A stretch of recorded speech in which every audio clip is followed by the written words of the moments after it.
If your goal is to pass the PMP exam on your first try, then stick around and I'll explain how I did it.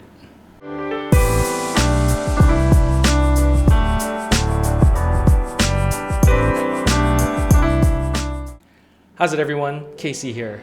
I'll be sharing with you how I registered, studied, and passed the PMP exam in about 3 months and on my first attempt while working a full-time schedule.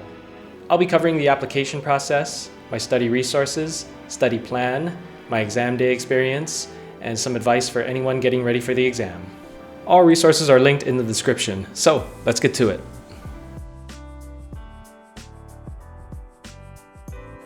First is eligibility.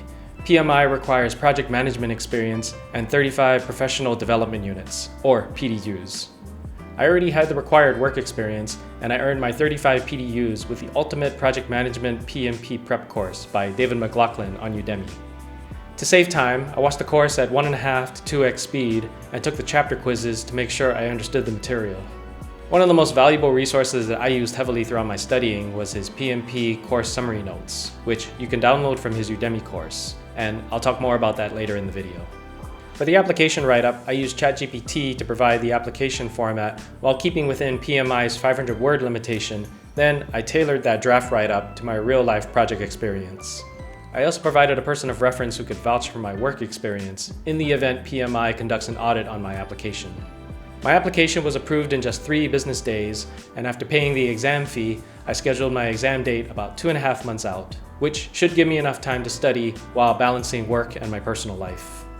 I definitely give props to those who can accomplish both studying and passing in like 2 weeks or 4 weeks, but I'm not built for that pace, and I need proper time to prep and study.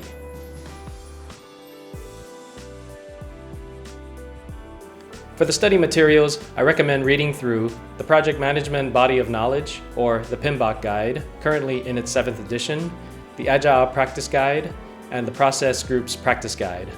These books will cover the fundamentals and appropriate mindsets of project management.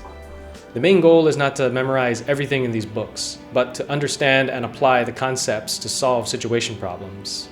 Some other helpful online and mobile resources that I used were PM Prepcast's PMP Exam Simulator and Pocket Prep's PMI PMP Exam Prep. Whew, you gotta love alliteration. I chose the PM Prepcast PMP Exam Simulator's 90-day experience, which gave me access to 4 practice exams that simulates the PMP exam with 180 questions and a time limit of just over 4 hours. The exam simulators don't offer you any breaks, but it does add an extra 20 minutes to the overall test time to accommodate for that, so you can choose when to take your breaks. At the end of each practice exam, it presents you with an exam scoring and a performance breakout, so you could see where your strengths and weaknesses stand. I also use Pocket Prep for its online website and mobile app capabilities, so if I'm away from my home computer, I can easily access and review practice questions and keep myself in the PMP mindset. One of the features that I really appreciated from the practice questions was it would provide an explanation of the correct answer and cite the appropriate reference. Along with the practice questions, it also provided 3 mock exams that offer 1 10-minute break midway. Same as PM Prepcast, at the end of each mock exam, Pocket Prep provides you with an exam scoring and a performance breakout. I also watched YouTube content from Andrew Ramdayal, Alan the PM, and David McLaughlin for in-depth summaries and extra practice examples. PMI also has official study tools available on their website, but I didn't use them for my case. So I started with reading the Agile Practice Guide, as it's the shortest book of the bunch, then moved to the PMBOK Guide, and finally to the Process Groups Guide, all while taking notes and reviewing David McLaughlin's course summary. I also use Pocket Prep on a daily basis by doing the question of the day and at least one 10-question quiz while reviewing the explanation answers and making sure I understood the concepts. After my first 2 weeks of studying, I took my first PM Prepcast practice exam under similar exam conditions, which are no distractions and with the full morning blocked off. With the practice exam results, that helped me gauge my pacing and weak knowledge areas. Since you have to complete 180 questions in 3 hours and 15 minutes, I try to answer each question within 1 minute and 15 seconds. If I felt stuck on a question, I would flag it and move on, then come back to those questions with my remaining time. Following that, I took practice exams every 2 weeks, then weekly as the real exam date got closer. In my final week, I reviewed David McLaughlin's course summary notes religiously and kept drilling through practice questions on Pocket Prep. His course summary was a great cheat sheet and really helped solidify the material. With all that studying, I felt I was ready to take on the real beast.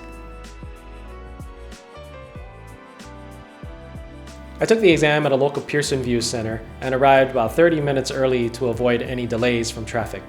The staff there were very friendly and provided me with clear instructions for signing in and the ground rules for the testing center and securing my personal belongings in the locker. After check-in, I was given earplugs, headphones, and a dry erase sheet at my exam booth. As mentioned earlier, the PMP exam has 180 questions and is split into 3 sections of 60 questions with 2 optional 10-minute breaks. Here's a little heads up.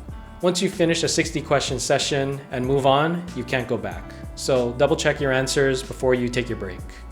It took me a little while to warm up to the exam questions and answer choices, but I kept a steady pace and finished with about 15 minutes to spare, which I used to review any flagged questions. When I clicked submit, I proceeded to the lobby and got my printout results with the word everyone wants to see: pass. My exam score breakout was within target for the people and process domain and above target for the business environment domain.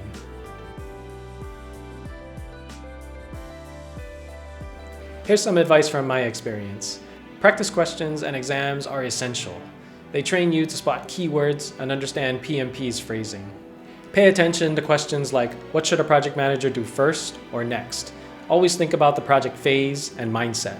Know the basic formulas like SPI and CPI, SV and CV. Even if you don't get calculations, you may get questions that require you to know what these mean and what to do in these given scenarios.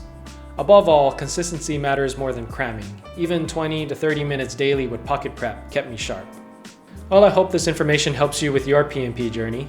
If you've got tips or lessons learned, please share them in the comments so others can benefit. And be sure to give this video a like and consider subscribing.